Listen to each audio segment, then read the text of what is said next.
Welcome to CBTV.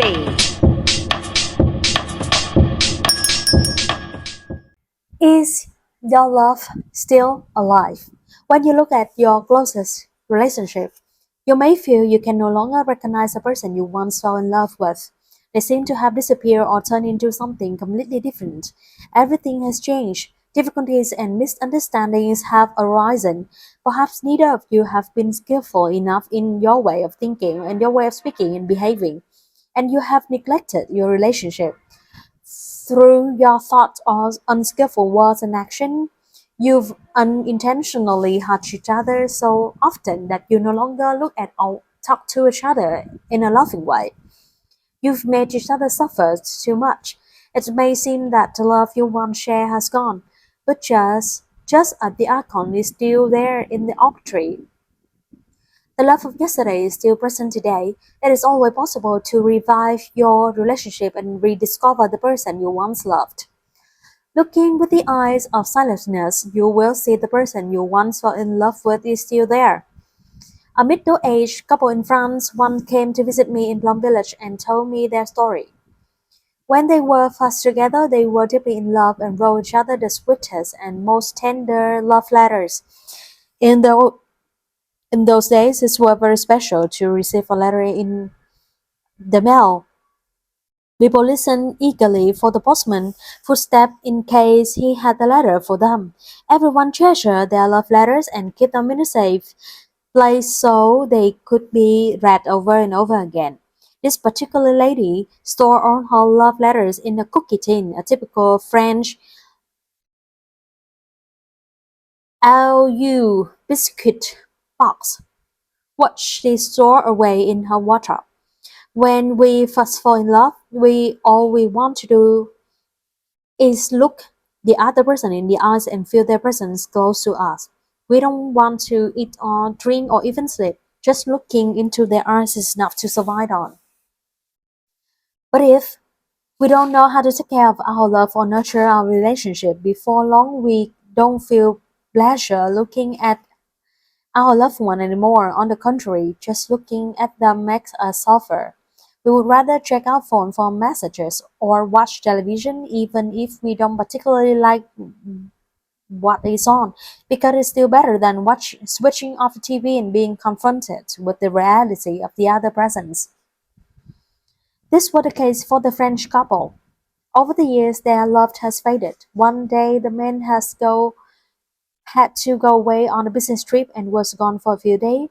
It was not the first time, and his partner accepted it with some indifference. Then one morning, while she was cleaning her wardrobe, she came upon the LU box with all their old love letters. Curious, she opened up the box and began to read one. His words were so sweet and tender and went straight to her heart. Over the years, the positive seeds of their love has somehow been covered over with layer of dust and mud. But now, as she reread the letters, the good seeds were again water in her consciousness. She could hear the love and kindness in her partner's voice, so she read another letters and then another. She sat there and read all the letters in the box, dozens of letters. It was as though fresh rain has begun to fall on her dry patch soil.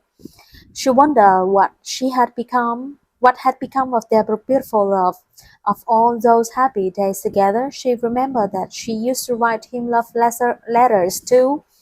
She used to be able to speak to him so tenderly with love, acceptance, and understanding.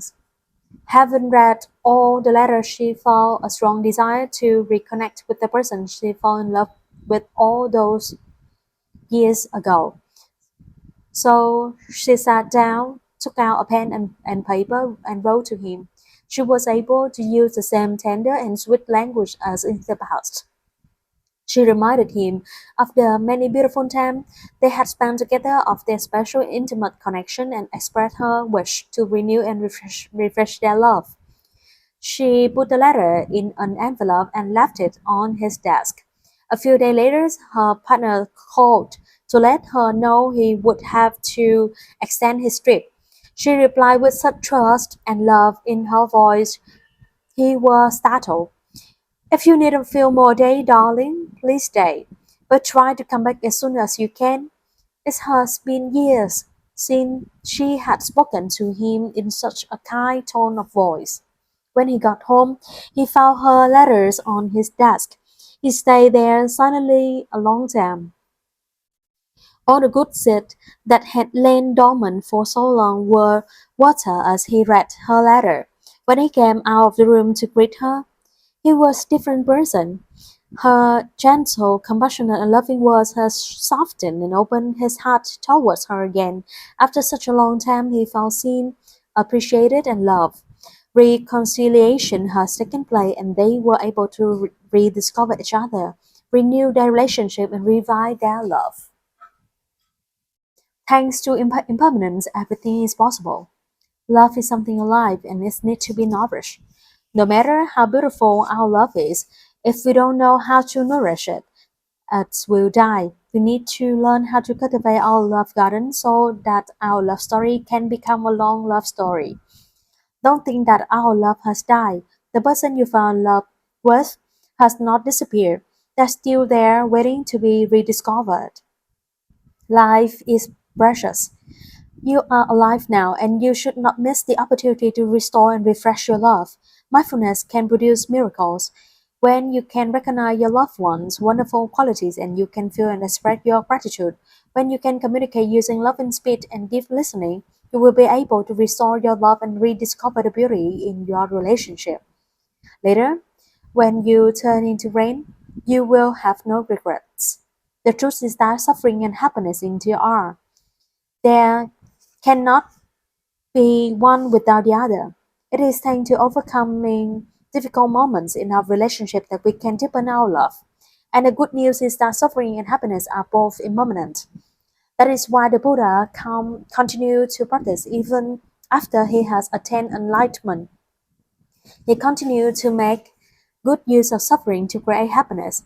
It is possible for us all to make good use of suffering to create happiness, just as a gardener made good use of compost to make flowers. Our suffering is impermanent, and that's why we can transform it. And because happiness is impermanent, that is why we have to nourish it.